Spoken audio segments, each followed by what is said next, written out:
Hey friends, how are you? I hope you are doing well. तो आज मैं आई हूँ आपके सामने एक न्यू चैप्टर को लेकर, that is constitution at a glance. और इसमें हम बेसिकली देखेंगे हमारे कॉन्स्टिट्यूशन में कितने आर्टिकल्स हैं, कितने पार्ट्स हैं, कितने शेड्यूल्स हैं और कौन से पार्ट्स और कौन से आर्टिकल किन किन चीज़ों के साथ डील करते हैं। तो लेट्स स्टार्ट। देखिए, जब हमारा नया नया कॉन्स्टिट्यूएंट असेंबली फॉर्म हुआ था और जब उस टाइम हमारा कॉन्स्टिट्यूशन ड्राफ्ट हुआ था, तो ओरिजिनली हमारे कॉन्स्टिट्यूशन में अराउंड 395 आर्टिकल्स थे एंड 8 शेड्यूल्स थे।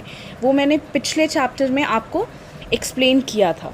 बट जैसे जैसे एनवायरनमेंट में चेंज आता है, सोसाइटी में चेंज आता है, काफ़ी सारी नई चीज़ें इवॉल्व होती हैं और चीज़ें इवॉल्व होने के साथ साथ कॉन्स्टिट्यूशन में अमेंडमेंट भी होना ज़रूरी है।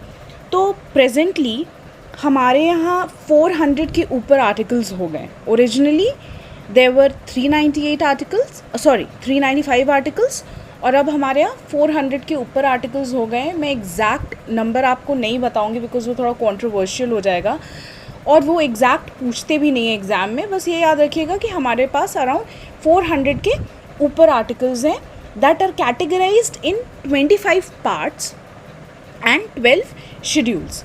और इन सब के वजह से हमारा जो ये कॉन्स्टिट्यूशन है, ये दुनिया का सबसे बड़ा कॉन्स्टिट्यूशन हो जाता है। काफ़ी बड़ा कॉन्स्टिट्यूशन है बिकॉज इसमें काफ़ी ज़्यादा आर्टिकल्स है, काफ़ी ज़्यादा पार्ट्स है, काफ़ी ज़्यादा शेड्यूल है, जो कि और किसी कंट्री के कॉन्स्टिट्यूशन में नहीं है। और ये जो रीज़न है why we have one of the most lengthiest constitution, because देखिए काफ़ी सारी चीज़ें ध्यान में हैं, क्योंकि एक जोग्राफिकल फैक्टर भी काफ़ी इसके पीछे काम करता है। बिकॉज हमारा कंट्री इतना वास्ट है, इतना ज़्यादा डाइवर्सिटी है, प्लस हमारे यहाँ एक ही कॉन्स्टिट्यूशन है for the centre and the state. मतलब ये नहीं है कि हमारे यहाँ स्टेट्स है तो उनके लिए डिफरेंट कॉन्स्टिट्यूशन है, सेंटर के लिए अलग है। जैसे हम यूएसए में देखते हैं ना, अलग अलग प्रोविंसेस अपना काम करती हैं, सेंटर जो मेन यूएसए है वो अपना अलग काम करती है, लेकिन हमारे यहाँ ऐसा नहीं है। प्लस सिंगल सिटीजनशिप है।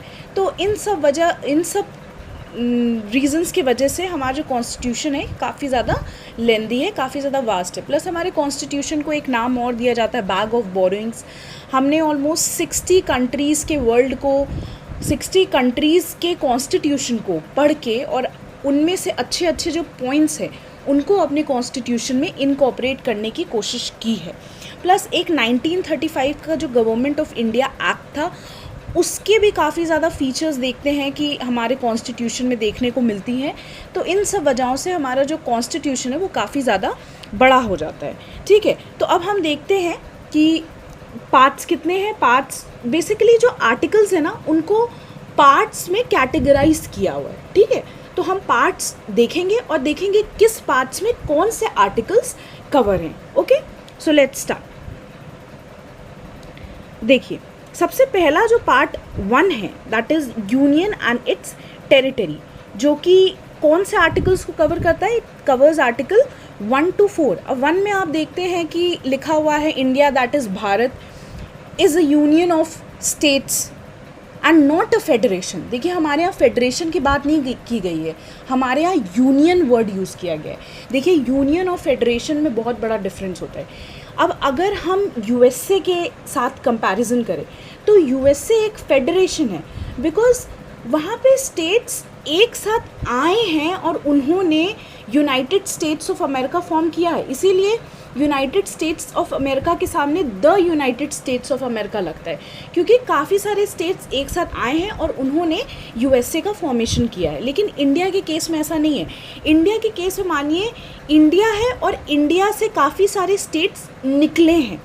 मतलब फॉर एग्ज़ाम्पल मैं आपको एक छोटा सा एग्ज़ाम्पल देती हूँ। लाइक इंडिया समझ लीजिए कि शी इज़ द मदर और स्टेट्स जो हैं वो उसके बच्चे हैं। तो कभी कोई बच्चा अपनी माँ से अलग नहीं हो सकता। तो हमारे यहाँ states can not separate itself from India. वो एक अलग निकल के और अलग से एक नहीं फॉर्म कर सकते, एक अलग से नेशन। लेकिन यूएसए में ऐसा पॉसिबल है। If at any point of time कोई प्रोविंस अलग होना चाहता है यूएसए से, तो the province is free to do so. लेकिन हमारे यहाँ ऐसा नहीं है। ठीक है, अब ये जो आर्टिकल्स है ना, वो आगे मैं आपको डिटेल में आगे के चैप्टर्स में अलग अलग से बताऊंगी आपको, जैसे ये फंडामेंटल राइट्स है, सिटीजनशिप है, ठीक है। अब देखिए, जब यूनियन एंड टेरिटरी की बात हो गई, तब सेकेंड पार्ट जो आता है सिटीजनशिप का आता है। वो कौन से आर्टिकल्स कवर करता है? It covers article 5 to 11। Part third, it covers the fundamental rights. Fundamental आप राइट्स जानते हो, बहुत ज़्यादा क्वेश्चंस पूछे जाते हैं इससे, जितने भी एग्ज़ाम्स होते हैं। It covers like from article 12 to 35। ये सब मैं डिटेल में आपको बताऊंगी। अब देखिए, मैंने काफ़ी ज़्यादा चैनल्स पे देखा है कि लोग ट्रिक्स बनाते हैं। अब देखिए, मेरा ये एक्सपीरियंस मैं आपको बताती हूँ, जो कि मेरे साथ हुआ है ऐसा। लाइक मैंने एक्सपीरियंस किया है ये चीज़, कि आप अगर ट्रिक्स को याद करके जाते हो और वहाँ पे ट्रिक्स अप्लाई करते हो, कभी कभी होता क्या है ना कि आपके पास इतने ज़्यादा सब्जेक्ट्स होते हैं, you have to learn tricks in geography, you have to learn tricks in history. अब आप कितने ट्रिक्स याद रखोगे? ठीक है ना, जोग्राफी में तो पूरा पूरा ट्रिक्स के ही ऊपर बेस्ड होता है, ठीक है। एक दो में हाँ इट्स पॉसिबल कि आप ट्रिक लेकिन ट्रिक को याद रखना भी एक बहुत बड़ा आर्ट है। एक तो आप चीज़ें भूल रहे हो, ऊपर से भूलने के लिए आप ट्रिक को याद रख रहे हो, फिर ट्रिक को भी याद रखना एक बहुत बड़ा चैलेंज हो जाता है। और वहाँ पे जाके ना, क्या एक इंसान का माइंडसेट होता है ना कि सारे ट्रिक्स जो हैं सब कन्फ्यूजन हो जाता है। तो इससे बेटर क्या होता है, आप मेरी बात मानो, ये जितने भी पार्ट्स हैं, शेड्यूल है, अगर आपको याद नहीं होते तो आप उनको एक पेज पे करके लिख लो और दीवार के किसी कोने में आप चिपका दो, और डेली चलते फिरते आप उस चीज़ को देखते रहो, वो देखते देखते याद हो जाएगा। देखिए, मेरा मेन फंडा है कि चीज़ों को याद मत कीजिए, उसको डेली रिवाइज कीजिए। वो आपके जहन में ऐसा बैठेगा कि वो निकलेगा ही नहीं। और वो जो एग्ज़ाम में भी जब कोई इससे रिलेटेड क्वेश्चन पूछा जाएगा तो ऑटोमेटिकली आप उसका जवाब दे दोगे। तो आपको ट्रिक याद करने की ज़रूरत नहीं है, ठीक है। अब देखिए, पार्ट फोर्थ है, वो डील करता है directive principles of the state policy. ये एक तरीके का गाइडलाइन होता है, एक यार्डस्टिक होता है for the government to attain the welfare state. हम देखते हैं ना, वेलफेयर स्टेट की बात होती है, तो वेलफेयर स्टेट कैसे अचीव करना है, ये directive principles of the state policy में मेंशन है। ये आगे मैं आपको बताऊंगी, ओके। अब देखिए, ये कौन से आर्टिकल्स को कवर करता है? Article 36 to 51, okay. देन हम दूसरे पार्ट पे आते हैं, पार्ट 4th A। अब ये देखिए 4th A है, दैट इज़ मतलब 4th पार्ट में ही ये ऐड किया गया है। तो ये ऐड किया गया है बाय द कॉन्स्टिट्यूशनल अमेंडमेंट, और वो था 42nd constitutional amendment in 1976 on the recommendation of स्वर्ण सिंह कमेटी। तो तब फंडामेंटल ड्यूटीज़ ऐड हुए हैं, और ये 51A में है मेंशन। पार्ट 5 जो है, that talk about the union, और ये कवर करता है, जैसे यूनियन में हमारे president, vice president, prime minister, council of minister, attorney general of India, ये सारे हम देखते हैं। तो ये आर्टिकल्स कवर होते हैं 52 से 151 तक।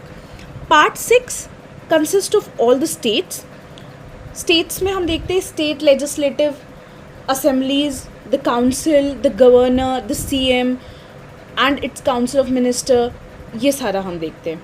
देन ये कवर करता है from article 152 to 237। Part 7 states in the B part of first schedule repealed by 7th amendment. अब देखिए, ये चीज़ ना जल्दी कोई समझाएगा नहीं आपको, ये बोलेंगे कि अरे यार रिपील कर दिया गया है ये, तो ये पढ़ने की क्या ही ज़रूरत है। लेकिन देखिए, ये क्यों रिपील हुआ, पार्ट B में कौन से स्टेट्स थे, ये मैं आज आपको बताती हूँ थोड़ा डिटेल में, तो ध्यान से सुनिए। देखिए, मेरे वीडियोस को देखने के लिए आप ये नहीं है कि बस आप इसका कोई PDF मटेरियल आपको मिल गया और आपने कॉपी डाउन कर दिया तो आपका काम हो जाएगा। नहीं, ऑडियो के साथ वीडियो भी बहुत ज़रूरी है। मतलब मैं जो बोल रही हूँ इसके साथ साथ इसको भी ध्यान देते चलिए आप लोग।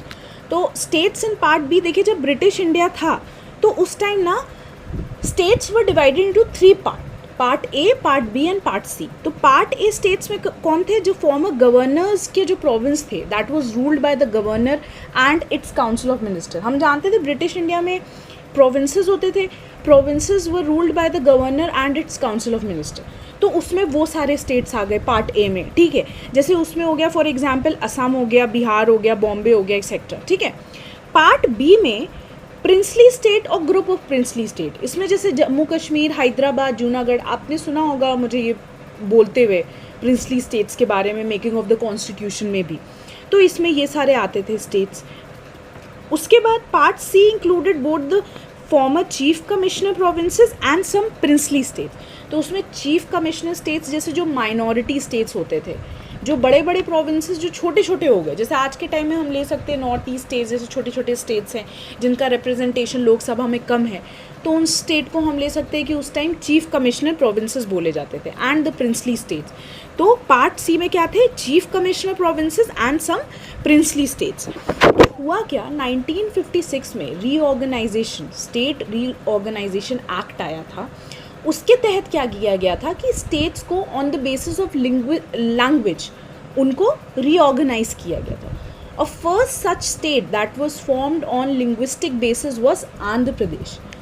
तो उसके बाद क्या हो गया, हालांकि बहुत सारे कमीशन फॉर्म हुए थे जैसे जेवीपी, एसके धर कमेटी, जिन्होंने लिंग्विस्टिक बेसिस को बिल्कुल डिनाई कर दिया था, रिजेक्ट कर दिया था। लेकिन जब 1953 में आंध्र प्रदेश फॉर्म हो गया था ऑन लिंग्विस्टिक बेसिस, तो लोगों फिर स्टेट्स ने क्या किया था कि अर्ज किया था कि हमें भी लिंग्विस्टिक बेसिस पे ही फॉर्म किया जाए। तो उसके बाद फिर I think 14 states and 6 union territories were formed eventually, ठीक है। तो जब हुआ था तो प्रिंसली स्टेट्स को मर्ज कर दिया गया था, वो फिर एग्जिस्टेंस में नहीं रहे थे।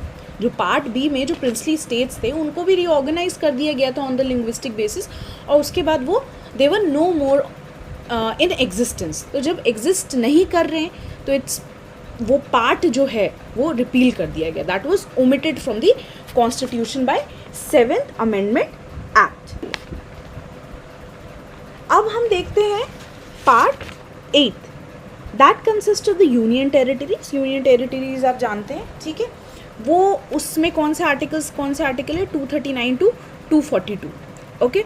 देन पार्ट 9 इस पंचायत। पंचायत आप जानते हैं लोकल सेल्फ गवर्नमेंट। ये आर्टिकल कवर करता है 243 से लेकर 243O, okay. Then in part 9A we have municipalities, that is 243P to 243ZG, ठीक है। पार्ट 9A भी ऐड किया गया है बाय अ कॉन्स्टिट्यूशनल अमेंडमेंट। अब देखिए, आप ये चीज़ ध्यान दीजिए, मैं आपको बता रही हूँ। पार्ट 7 जो है that has been repealed by 7th amendment act in 1956, ठीक है। 7th amendment act, okay. Then part 4A and part 14A, जिसमें कि 4th A में जो है ये फंडामेंटल ड्यूटीज़ हैं और 14A में ना ट्रिब्यूनल्स हैं, ट्रिब्यूनल्स। इनको ऐड किया गया है bye 42nd amendment act of 1976। इनको ऐड किया गया है 42nd constitutional amendment in 1976, okay. Then 2 और हैं, पार्ट 9A दैट इज अभी देख रहे हैं हम म्यूनिसिपैलिटीज। इसको ऐड किया गया है बाय 74th कॉन्स्टिट्यूशनल अमेंडमेंट। ये बहुत फेमस है, आप लोग जानते होंगे, 73rd and 74th constitutional amendment 1992। And part 9B, ये आप देख रहे हैं यहाँ पे कोऑपरेटिव सोसाइटीज़, ये ऐड किया गया है इन 2011। ये I think 97th constitutional amendment के थ्रू ऐड किया गया है जी।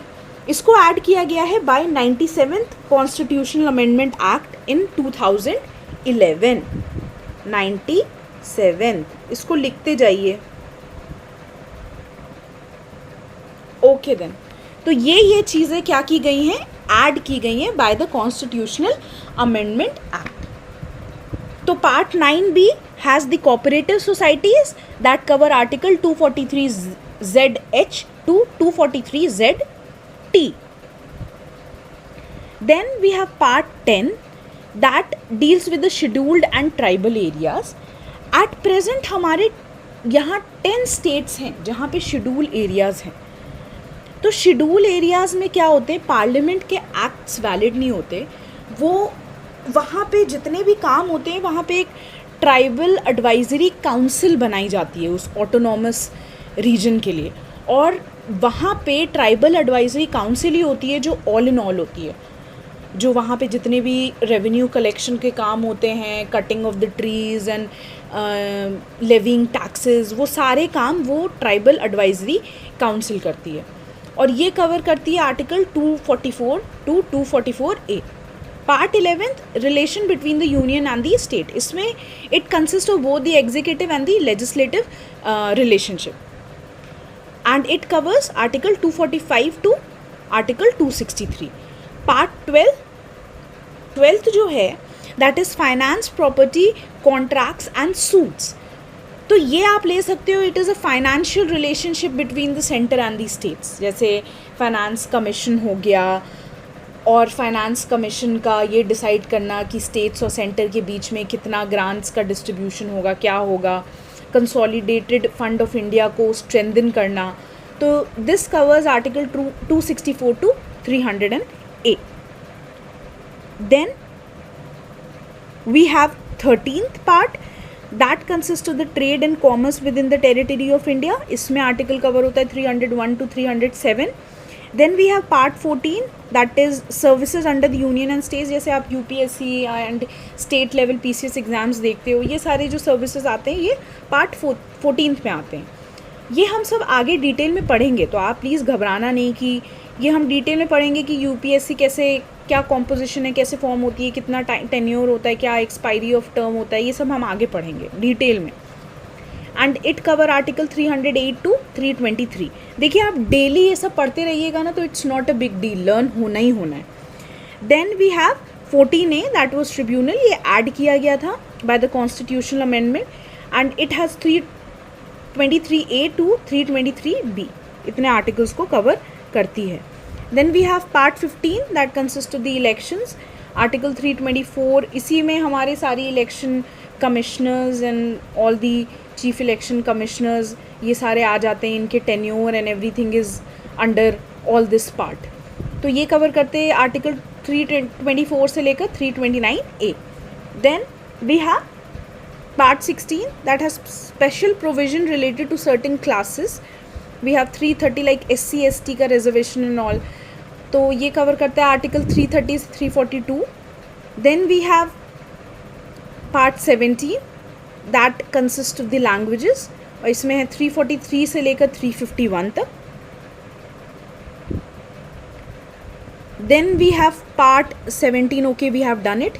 Then we have 18 emergency provinces, article 352 से 360. देखिए ये आपको पता ही होगा, 352 में हमारा नेशनल एमरजेंसी आता है, 356 में हमारा प्रेसिडेंशियल रूल आता है that is emergency at the state level, and 360 में फाइनली हमारा फाइनेंशियल एमरजेंसी आता है. Then in part 19 we have the miscellaneous 361 से लेकर 367 तक. Then 20th it's most important amendment of the constitution, article 368. 2 types के अमेंडमेंट होते हैं. ऐसे तो बड़ा कन्फ्यूजन होता है कि 2 होते हैं कि 3 होते हैं. तीसरा सिंपल मेजॉरिटी के थ्रू होता है, बट उसको कॉन्स्टिट्यूशन अमेंडमेंट का दर्जा नहीं दिया जाता है अंडर आर्टिकल 368. तो अगर वैसे देखा जाए ऑफिशियली तो 2 ही टाइप के अमेंडमेंट्स होते हैं. आगे मैं सब कवर करूँगी ये.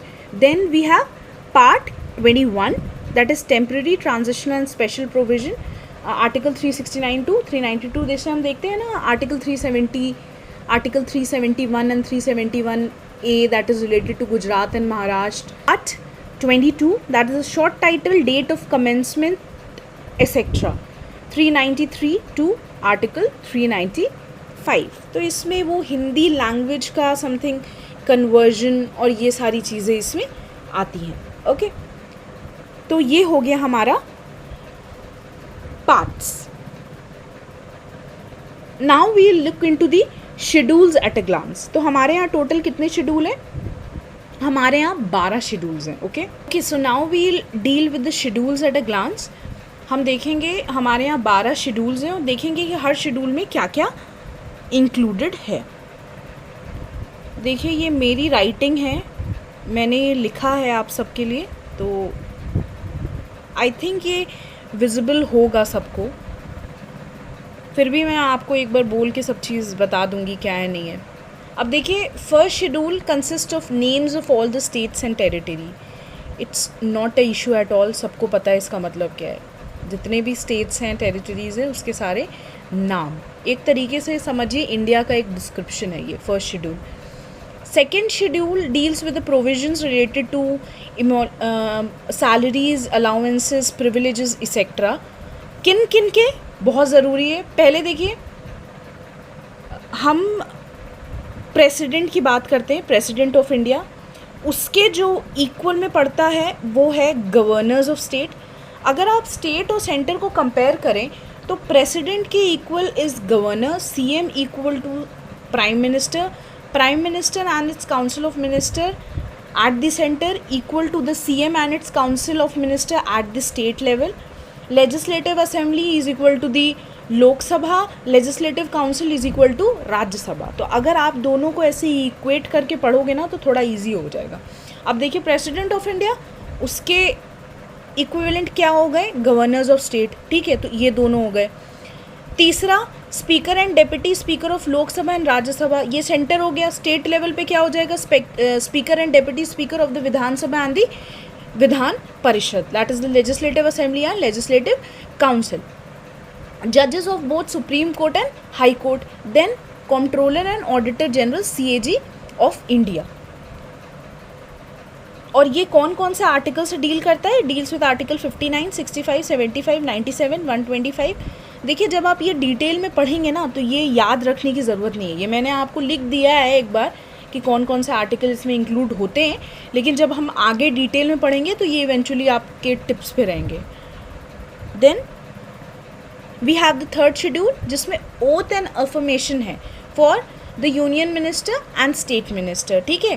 Candidate for election to the parliament and state legislature, जब पार्लियामेंट की बात आ गई तो उसके इक्विवेलेंट क्या हो जाएंगे, स्टेट लेजिस्लेचर हो जाएंगे। जब यूनियन मिनिस्टर्स हो गए यहाँ पे तो उनके इक्विवेलेंट क्या हो गए, स्टेट मिनिस्टर्स हो गए।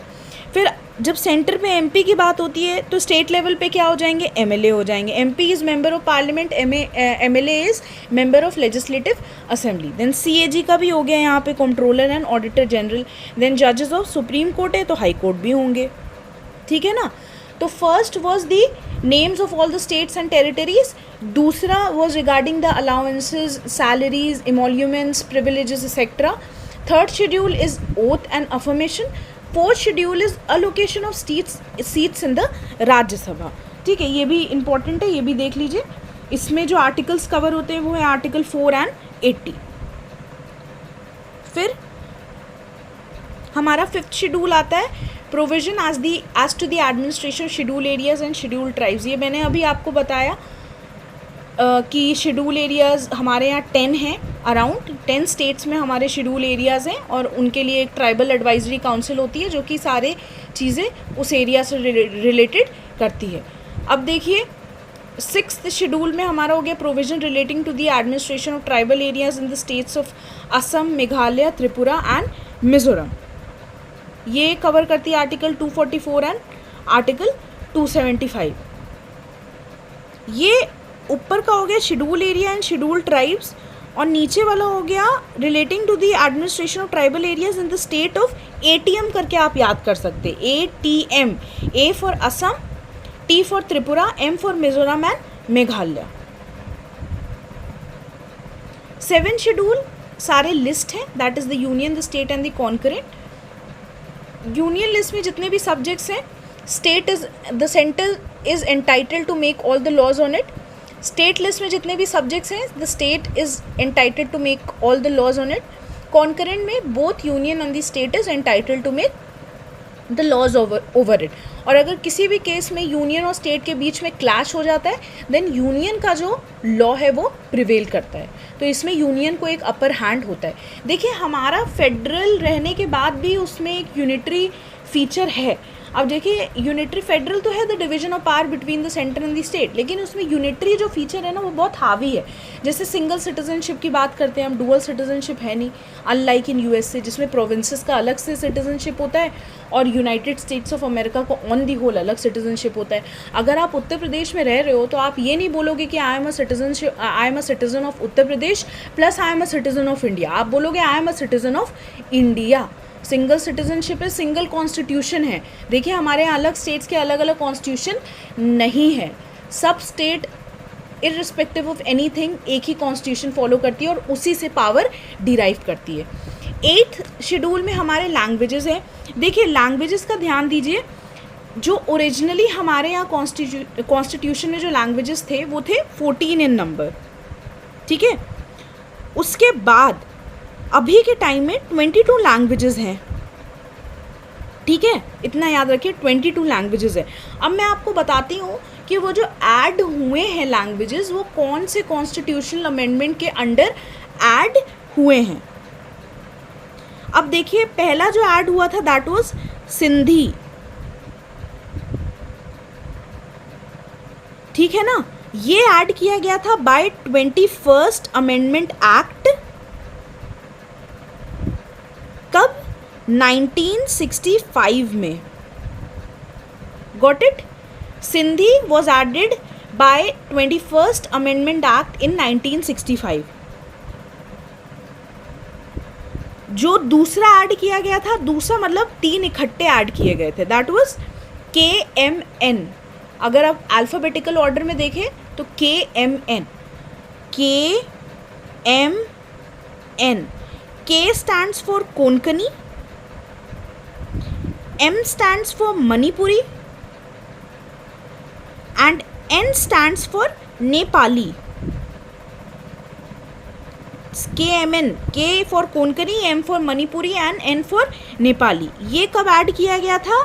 बाय 71st अमेंडमेंट एक्ट 71 इन 1992, ठीक है ना।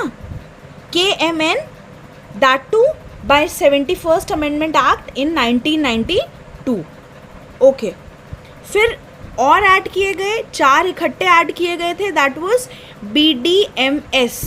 BDMS। ओके, मेडिकल में कुछ होता है ना, आई थिंक BDMS। तो B is Bodo land wand सुना होगा ना आपने नॉर्थ ईस्ट में। D stands for Dogri, M is Maithili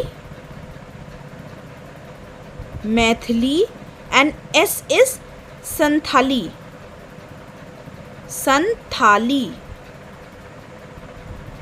Santhals आपने सुना होगा ना, ग्रुप, ट्राइबल ग्रुप।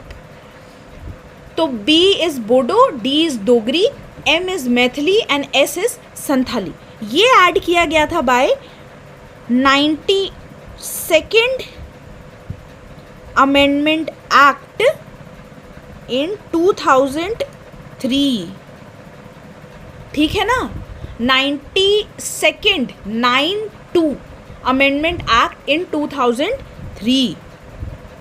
ओके, मैं नीचे लिख दूंगी ताकि आपको क्लियर हो जाए। ओके, देन हमारा जो 9th शेड्यूल है related to certain acts and regulation related to, और ये जो 9th शेड्यूल है ये याद रखिएगा, it was added by first amendment. ये ऐड किया गया था by first amendment act in 1951। इसमें जैसे आप देखते हैं ना, लैंड रिफॉर्म्स और abolition of the zamindari system और ये सारे इंक्लूडेड हैं इसमें, ठीक है, 9th शेड्यूल में। 10th बड़ा फेमस है, दैट इज़ प्रोविजन इसमें आता है anti defection and related to the disqualification of the members. And ये जो शेड्यूल था that was added by 52nd amendment act of 1985। ये जो ऐड किया गया है it is added by 52nd amendment act in 1985। Okay, इसमें एंटी डिफेक्शन लॉ है, ठीक है। फिर 11th में डील करता है विद द पंचायती राज, और पंचायती राज जिन सब्जेक्ट्स से डील करता है those number is 29 subjects. It deals with 29 subjects in all. उस पर लॉज बनाने का अधिकार है. पंचायती राज सिस्टम भी आगे जाके मैं डील करूँगी आप सबके साथ डिटेल में. 12th schedule and the final schedule is provision related to municipalities. ये किन सब्जेक्ट्स के साथ डील करता है? 18 सब्जेक्ट्स इन ऑल के साथ डील करता है. पंचायती राज सिस्टम डील विद 29 सब्जेक्ट्स और ये डील करता है with 18 subjects in all. Okay, तो ये हमारा शेड्यूल हो गया. अब देखिए हम सोर्सेज ऑफ कॉन्स्टिट्यूशन पे आते हैं. सोर्सेज ऑफ कॉन्स्टिट्यूशन, क्योंकि हमारे कॉन्स्टिट्यूशन को एक बैग ऑफ बोरोइंग का दर्जा दिया गया है, तो बहुत सारे कॉन्स्टिट्यूशन को अच्छे से डिटेल में पढ़ने के बाद जो अच्छी अच्छी चीज़ें हैं अलग अलग कॉन्स्टिट्यूशन की, वो अडॉप्ट की गई हैं हमारे कॉन्स्टिट्यूशन में. एक तो देखिए ब्रिटेन का तो इफ़ेक्ट रहेगा ही, क्योंकि वो 200 साल तक हमारे ऊपर रूल करके गए हैं, तो उन्होंने वसीयत में ही हमें बहुत सारी चीज़ें दे दी हैं. तो उनकी तो चीज़ें जैसे पार्लियामेंट्री फॉर्म ऑफ गवर्नमेंट है, तो ये सारी चीज़ें तो मतलब फॉलो हो ही रही है. लेकिन और भी स्टेट से कुछ कुछ चीज़ें ली गई हैं, वो हम देखते हैं. ये देखिए डायरेक्ट क्वेश्चन पूछे जाते हैं एमसीक्यू में कि भाई डीपीएसपी कहाँ से लिया गया, फंडामेंटल राइट. तो आपको अगर नहीं क्लियर है, देखिए इन छोटे छोटे क्वेश्चंस पे जिनके आंसर जो होते हैं वो इजी होते हैं, मतलब वो बस आपके ज़ुबान पे रहना चाहिए. इन सारे क्वेश्चन के आंसर्स देने में गलती नहीं होनी चाहिए, क्योंकि गलती हो जाता है ना, वो नेगेटिव मार्किंग फिर बहुत ज़्यादा पीछे कर देता है इंसान को. तो जो आपको अच्छे से आते हैं वो तो बिल्कुल आँख मूंद के सही कर देना चाहिए. सोर्सेज ऑफ कॉन्स्टिट्यूशन देखते हैं. अब देखिए गवर्नमेंट ऑफ इंडिया एक्ट से मैंने बताया था काफ़ी सारी चीज़ें ली गई हैं, जैसे फेडरल स्कीम हो गया, जो गवर्नर हो गया ऑफिस का, जुडिशरी हो गया, पब्लिक सर्विस कमीशन, और भी बहुत सारी चीज़ें ली गई हैं. ब्रिटेन से क्या लिया गया? पार्लियामेंट्री फॉर्म जिसमें prime minister is the real head and president is only the nominal head. मतलब रियल पावर्स जो होते हैं वो prime minister and its council of minister के पास होती है, and that too not council of minister, उसकी जो कैबिनेट होती है उसके पास. रूल ऑफ लॉ हो गया, सिंगल सिटीजनशिप हो गया, कैबिनेट सिस्टम हो गया, लेजिस्लेटिव प्रोसीजर हो गया, बाई कैमरलिज्म हो गया, प्रिविलेजेस हो गया, ये सारा चीज़ें ली गई हैं. तो आप देख रहे हैं जो मेन जो इंफ्रास्ट्रक्चर है पार्लियामेंट्री गवर्नमेंट की, वो सारी ब्रिटेन से ही ली गई है. बाई कैमरलिज्म आप लोग जानते हैं, वो 1919 के जो एक्ट में सारी चीज़ें प्रोविज़न ले आ गई थी, तो वो सारी चीज़ें उस टाइम से फॉलो हो रही हैं. यूएस से फंडामेंटल राइट, ये देखिए FR stands for fundamental rights. FR stands for fundamental rights, ठीक है ना. फंडामेंटल राइट्स, फंडामेंटल राइट्स हमें जो मिलते हैं स्टेट की तरफ से, तो ये हमारे लिए तो पॉजिटिव होते हैं, स्टेट के लिए नेगेटिव होते हैं, क्योंकि अगर स्टेट हमसे फंडामेंटल राइट्स हमारी छीन रहा है तो हम उसके अगेंस्ट कोर्ट में अपील कर सकते हैं. ठीक है. इंडिपेंडेंस ऑफ जुडिशरी, हमारे यहाँ देखते हैं जुडिशरी जो है इंडिपेंडेंट बॉडी है. फिर तीसरा है जुडिशियल रिव्यू. जुडिशियल रिव्यू हो गया अगर मान लीजिए स्टेट लेजिस्लेचर या पार्लियामेंट किसी भी तरीके का एक्ट बनाती है या कोई बिल पास करती है, कोई एक्ट बनाती है that violates the constitution, then supreme court या कोर्ट जो है वो उसको क्या कर सकता है, नल एंड वॉइड डिक्लेयर कर सकता है. नल एंड वॉइड मतलब अगर आप समझिए तो लास्ट डेफिनेशन कॉन्स्टिट्यूशन का जो देता है वो कोर्ट ही देता है. ठीक है. तो अगर किसी ने भी ऐसा लॉ बनाया जो कि वायलेट कर रहा है कॉन्स्टिट्यूशन को, तो सुप्रीम कोर्ट और the high court can declare it as null and void, मतलब उसको पूरा ही ख़त्म कर देती है.